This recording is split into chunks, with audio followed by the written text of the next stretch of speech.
رمشا کا شوہر ایک حادثے میں مر گیا تو کچھ دن گزرے تو ڈاکٹر نے بری خبر سنا دی کہ آپ کے بیٹے کو کینسر ہے۔ اس کے قدموں تلے سے زمین نکل گئی اور ہر رشتہ دار کے پاس علاج کے لیے مدد مانگنے گئی، لیکن 1000 اور دلاسوں کے علاوہ کچھ نہ ملا۔ تو دیورانی نے اسے 5 لاکھ روپے دیے اور کہا کہ بدلے میں میرا ایک کام کرنا ہوگا۔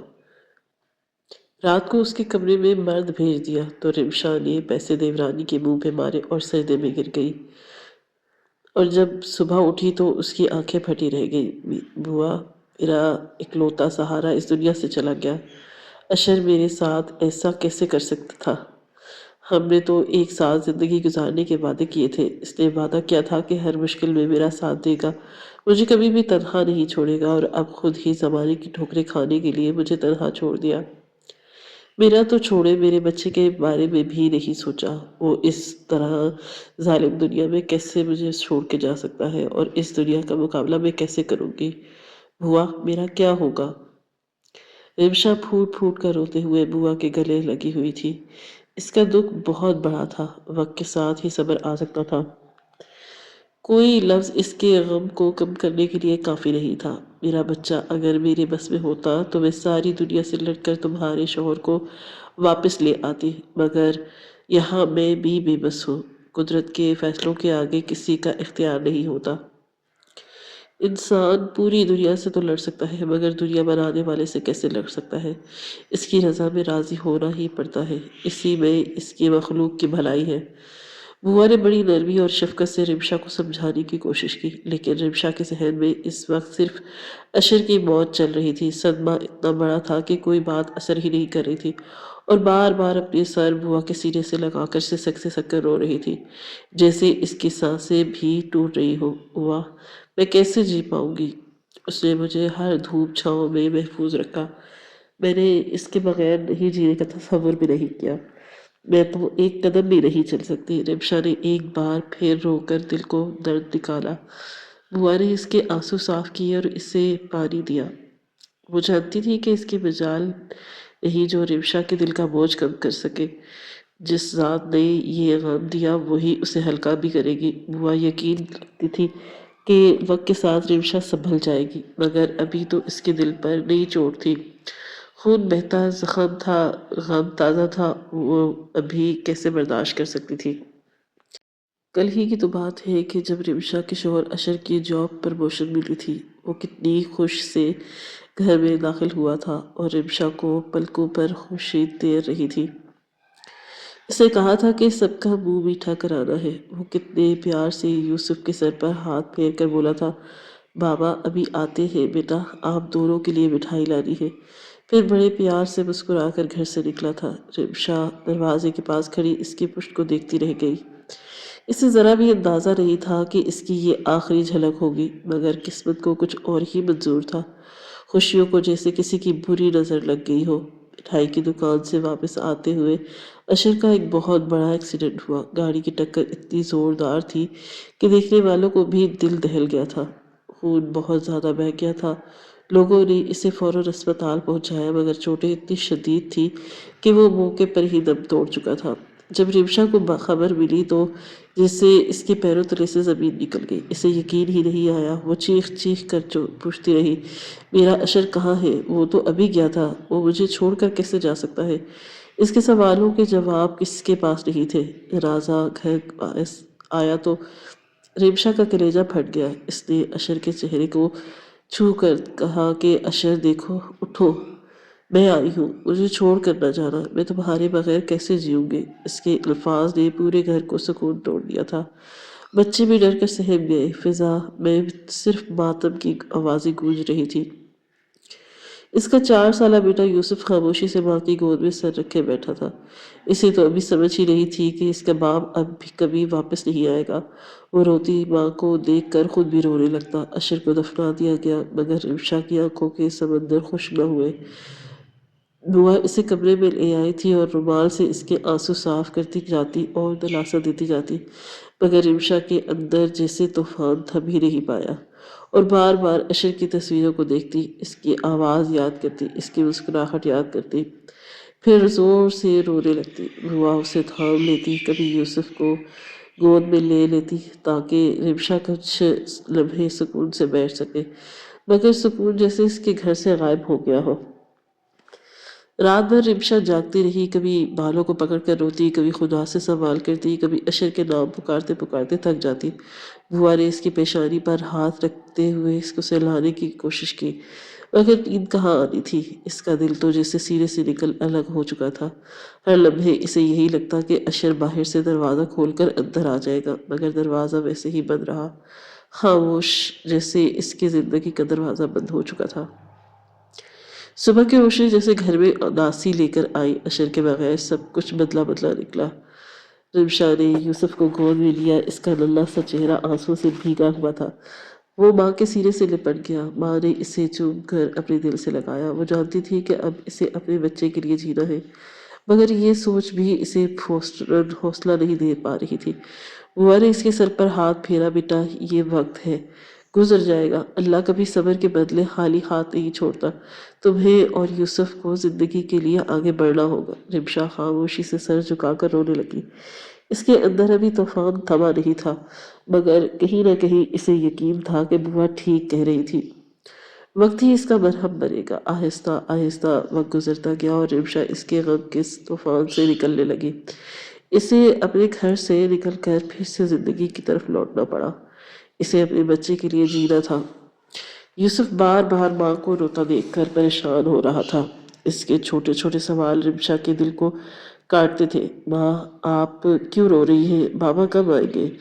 ان سوالوں کو کوئی جواب رمشا کے پاس نہیں تھا، مگر اپنے بچے کی خاطر وہ خود کو سنبھالنے لگی۔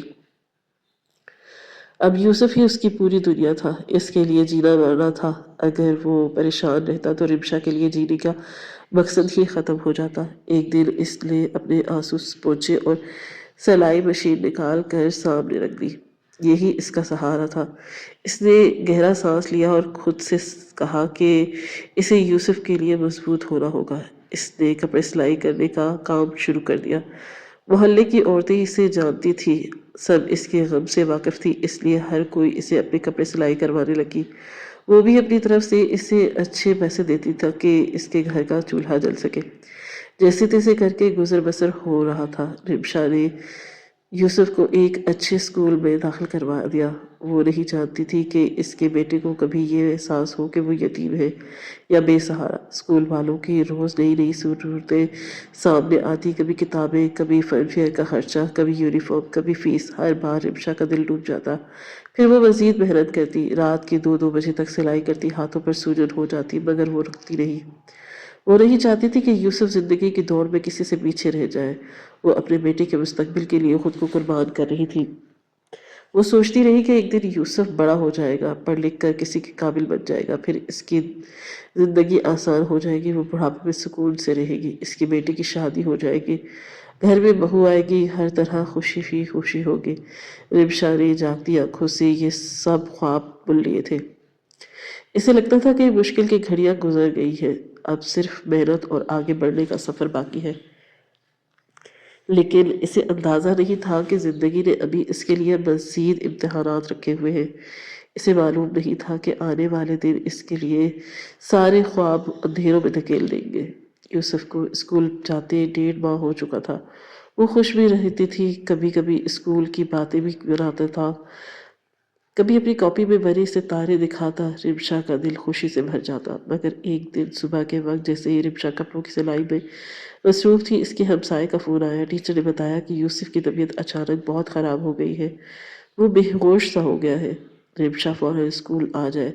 یہ خبر سن کر رمشا کے پاؤں کے نیچے سے زمین نکل گئی، اس کے ہاتھ پاؤں کانپنے لگے، سانس رکنے لگی۔ اسے کچھ سمجھ نہ آیا۔ اس نے دروازے تک نظر دوڑائی، نہ جوتے پہنے اور نہ دوپٹہ پہنا۔ آنکھوں میں آنسو تیرتے ہوئے وہ ننگے پاؤں اسکول کی طرف دوڑ پڑی۔ راستے میں لوگ اسے حیرت سے دیکھتے رہے، مگر رمشا کو کچھ نظر نہیں آ رہا تھا۔ اس کے دل کی دھڑکنیں اتنی تیز تھی جس سے سینہ پھاڑ دیں گی۔ جب وہ اسکول پہنچی تو یوسف فرش پر لیٹا بے ہوش تھا۔ اس قابل رحم منظر نے رمشا کا دل مٹھی میں جکڑ لیا۔ وہ چیخ کر یوسف کے پاس گئی، اس نے اسے اپنے سینے سے لگایا۔ میرا بیٹا یوسف، آنکھیں کھولو، کیا ہوا ہے میرے بچے کو؟ یوسف کا چھوٹا سا جسم بے حس و حرکت تھا۔ اس کی سانسیں بہت کمزور تھی۔ رمشا کا دل ٹوٹنے لگا، اسے ایسا لگا کہ جیسے پوری دنیا اس سے چھن رہی ہے۔ اس نے کانپتے ہاتھوں سے یوسف کو اٹھایا اور اس کا چہرہ اپنے دوپٹے سے صاف کیا۔ اسکول کے دروازے سے باہر نکلی اور پورے راستے دوڑتی رہی۔ گھر پہنچ کر اس نے جتنے بھی پیسے رکھے تھے سب اکٹھے کیے، کچھ سلائی سے ملے تھے اور کچھ پچھلے مہینے سے بچے تھے، چند نوٹ، کچھ سکے، اور اس نے سب مٹھی بھرا اور فوراً یوسف کو لے کر اسپتال تک بھاگ گئی۔ اس کے قدم لڑکھڑا رہے تھے مگر وہ رک نہیں سکی۔ اسے اپنے بیٹے کو پہچانا تھا، وہ یوسف کو کھونا نہیں چاہتی تھی۔ اللہ سے رو رو کر دعائیں کرتی جاتی، یا اللہ میرے بچے کو بچا لے، میں اس کے بغیر جینے کے قابل نہیں ہوں۔ رمشا اسپتال کے بیچ پر بیٹھی کانپ رہی تھی۔ یوسف کے بدن میں لگی ڈرپ کو دیکھتے ہوئے اس کے ہاتھ لرز رہے تھے، دل میں خوف کی چٹانیں گرتی جا رہی تھی۔ ڈاکٹر اندر آ گئے اور ہر گزرتا لمحہ اس پر بھاری ہوتا جا رہا تھا۔ بوا بھی اس کے ساتھ تھی اور وہ کلمہ پڑھتی جا رہی تھی۔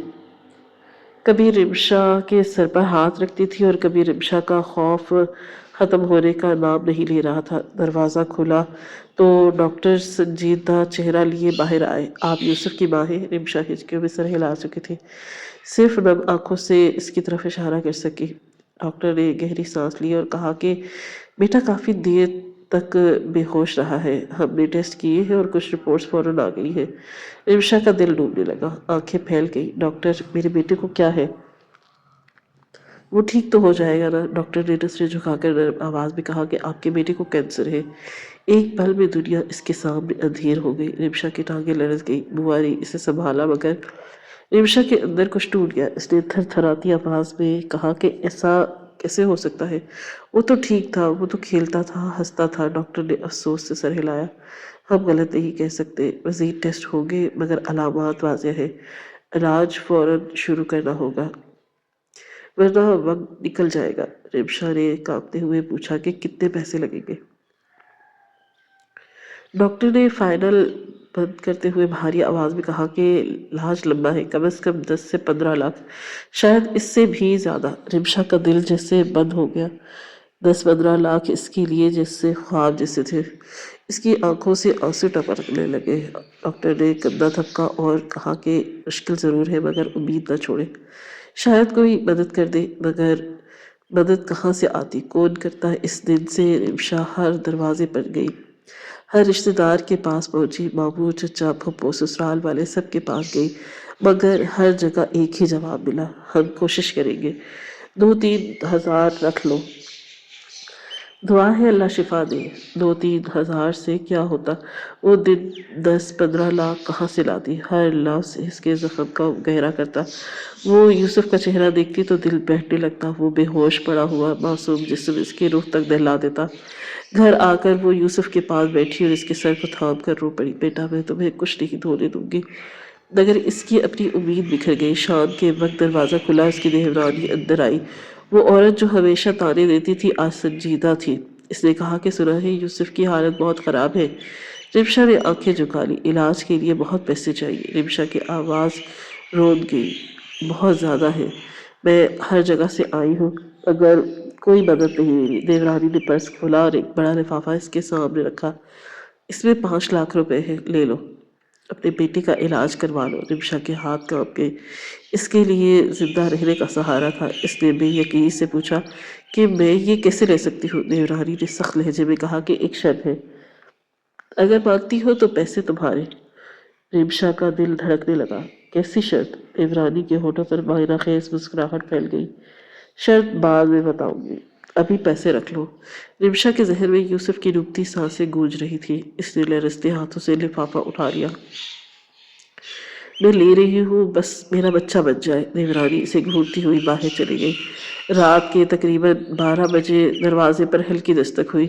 رمشا چونک گئی، اس نے دروازہ کھولا تو ایک انجان مرد کھڑا تھا، بھاری جسم، لمبا آدمی، اس کی آنکھوں میں عجیب چمک تھی۔ وہ بولا کہ اندر آ جاؤں؟ رمشا نے سہم کر پوچھا کہ آپ کون ہیں؟ مرد نے دروازہ زور سے دھکیلا اور اندر قدم رکھا، تمہاری دیورانی نے بھیجا ہے۔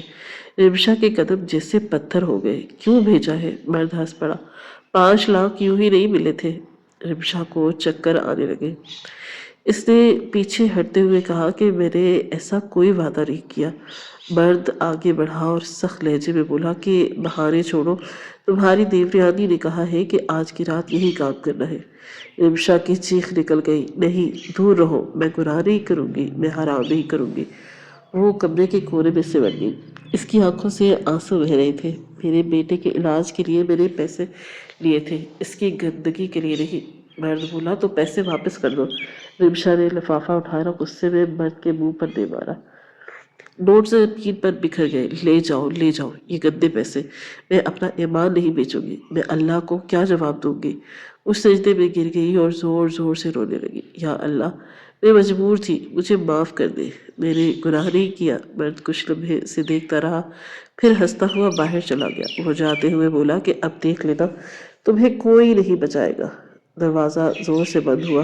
رمشا سجدے میں پڑی کانپتی رہی۔ اس کی ہچکیوں کی آواز کمرے میں گونج رہی تھی اور ہر سانس کے ساتھ وہ ٹوٹتی جا رہی تھی۔ رات کا اندھیرا جسے اس کے دل کو دہلا رہا تھا۔ اس نے سجدے سے سر اٹھا کر تو آنکھیں سوجی ہوئی تھی۔ دل میں بے بسی کی ٹیسیں ابھی بھی چل رہی تھی۔ وہ زمین پر بیٹھی ہاتھ جوڑ کر بار بار رو رو کر کہہ رہی تھی کہ یا اللہ، میں مجبور تھی، مگر میں نے اپنا دامن نہیں داغدار ہونے دینا۔ اب میرا بچہ تیرے حوالے ہی تو ہے، تو ہی شفا دینے والا ہے۔ میں تیرے در سے خالی ہاتھ واپس نہیں جاؤں گی۔ اس کی آواز میں ایسا درد تھا کہ دیواریں بھی شاید سن رہی تھی۔ کچھ دیر بعد تھکی ہوئی آنکھیں بند ہو گئی اور وہ وہیں لیٹی لیٹی نیند کی گہری کھائی میں ڈوب گئی۔ اس نے جواب میں دیکھا کہ ایک سفید اور روشن نور کی اس کی طرف آواز پھیل رہی ہے۔ کوئی شفقت بھری آواز سے کہہ رہا تھا کہ صبر کرو، اللہ کبھی ظلم نہیں ہونے دیتا، ہر آزمائش کے بعد آسانی ہوتی ہے۔ تمہاری محنت، تمہارا حوصلہ اور تمہارا ایمان تمہیں تنہا نہیں چھوڑے گا، پہاڑ جیسی مشکل بھی تمہارے راستے سے ہٹ جائے گی۔ رمشا چونک کر جاگ اٹھی۔ اس کے چہرے پر نمی تھی، مگر دل میں عجیب سا سکون اتر آیا، جیسے کوئی اندر سے کہہ رہا ہو کہ سب ٹھیک ہو جائے گا۔ مگر کیسے ہوگا یہ اب معلوم نہیں تھا۔ فضا اب بھی خاموش تھی، مگر صبح کی روشنی آسمان کے کناروں پر نمودار ہونے لگی۔ اس نے یوسف کے چہرے کو دیکھا، وہ سو رہا تھا، مگر اس کے ننھے وجود پر کمزوری صاف جھلک رہی تھی۔ رمشا نے اسے اٹھایا اور آہستہ سے اس کے ہاتھ پر پاس بیٹھ گئی۔ اس نے ایک بار پھر اللہ سے مانگا، یا رب، میں اکیلی ہوں، مگر تو میرا سہارا ہے، میرے بچے پر رحم کر۔ اسی لمحے دروازے پر زور کی دستک ہوئی۔ رمشا گھبرا گئی، دل میں خوف آیا کہیں وہی مرد دوبارہ نہ آ گیا ہو۔ لیکن جب اس نے دروازہ کھولا تو باہر ایک اجنبی نوجوان کھڑا تھا۔ اس کے ساتھ ایک سفید گاڑی تھی جس پر اسپتال کا لوگو لگا ہوا تھا۔ نوجوان نے ادب سے سلام کیا، باجی آپ رمشا ہیں؟ رمشا نے بے یقینی میں سر ہلایا۔ وہ بولا، میرے ابا ڈاکٹر سلیم ہیں، کل رات انہیں آپ کے بیٹے کی رپورٹس دیکھ کر بہت دکھ ہوا۔ وہ کہتے ہیں کہ اس بچے کی حالت بہت خراب ہے، اگر علاج فوری شروع نہ ہوا تو دیر ہو جائے گی، مگر ساتھ ہی انہوں نے یہ بھی کہا ہے کہ یہ بچے اب ان کی ذمہ داری ہے، اللہ نے ہمیں دیا ہے تو ہم اس کا علاج کروائیں گے، آپ سے 1 روپیہ بھی نہیں لیں گے۔ رمشا کا دل جیسے دھڑکنا ہی بھول گیا۔ وہ حیرت سے نوجوان کو دیکھتی، اس کے لب کپ کپانے لگے۔ کیا آپ سچ کہہ رہے ہیں؟ نوجوان نے ہلکی مسکراہٹ کے ساتھ کہا، جی بالکل، آپ جلدی سے یوسف کو تیار کریں، ہم اسے لے کر جا رہے ہیں۔ ڈاکٹر سلیم نے پوری تیار کر لی ہے، سارے ٹیسٹ اور علاج ان کی نگرانی میں ہوں گے۔ رمشا کے آنسو خود بہنے لگے۔ وہ روتے ہوئے بولی تھی کہ اللہ نے میری دعا سن لی۔ نوجوان نے کہا کہ دعا کا در کبھی بند نہیں ہوتا، آپ صرف یقین رکھیں۔ رمشا نے جلدی سے یوسف کو اٹھایا، اسے لپیٹا، اپنا دوپٹہ اوڑھا اور کانپتے قدموں سے باہر نکل آئی۔ گاڑی پہ بیٹھتے ہی اس نے یوسف کو سینے سے لگا لیا۔ گاڑی اسپتال کی طرف روانہ ہو گئی۔ پورے راستے رمشا کا دل اللہ کے شکر میں جھکا جا رہا تھا۔ وہ بار بار دعا کر رہی تھی، یا رب، تیرا شکر ہے، تو نے مجھے تنہا نہیں چھوڑا۔ اس دوران محلے میں ایک اور طوفان اٹھ چکا تھا۔ وہ دیورانی جو رات کو اپنی گندی نیت پوری کرنے کے لیے مرد بھیج کر آئی تھی، خود ہی ایک بڑی مصیبت میں پھنس چکی تھی۔ اس کا بھیجا ہوا وہی مرد صبح سویرے محلے میں چوروں کے ساتھ ایک واردات کرتے ہوئے پکڑا گیا۔ پولیس نے اسے گریبان سے پکڑ کر گھسیٹا اور اس نے سب زبان کھول دی۔ اسے بتایا کہ اسے کس نے بھیجا تھا، کس مقصد کے لیے بھیجا تھا۔ محلہ اکٹھا ہو گیا، لوگ چیخنے لگے، لعنت کرنے لگے۔ دیورانی کا غرور لمحوں میں خاک ہو گیا۔ پولیس اسے گھر سے گھسیٹ کر باہر لے آئی، اس کی چیخیں نکل رہی تھی اور پوری گلی میں گونج رہی تھی، مگر اس کے لیے اب کوئی ہمدردی نہیں تھی۔ اس کے چہرے پر ہوائیں اڑی ہوئی تھی، لوگ کہہ رہے تھے کہ اللہ کسی کی عزت کے ساتھ کھیلنے والوں کو کبھی چھوڑتا نہیں۔ ادھر اسپتال میں ڈاکٹر سلیم نے یوسف کی انتہائی نگہداشت کے وارڈ میں منتقل کر دیا، خود اس کے پاس کھڑے ہو کر ساری رپورٹس بنائی۔ انہوں نے رمشا کے کندھے پر ہاتھ رکھا اور کہا کہ آپ کی آزمائش ختم ہونے والی ہے، ہم پوری کوشش کریں گے کہ آپ کا بیٹا بالکل ٹھیک ہو جائے۔ اور واقعی وہ دن رمشا کے لیے زندگی کا معجزہ تھا۔ اسے لگا کہ اللہ نے ساری دنیا اس کے خلاف کر دی تھی، مگر آخری لمحے میں وہی اس کے لیے حق میں بدل گیا۔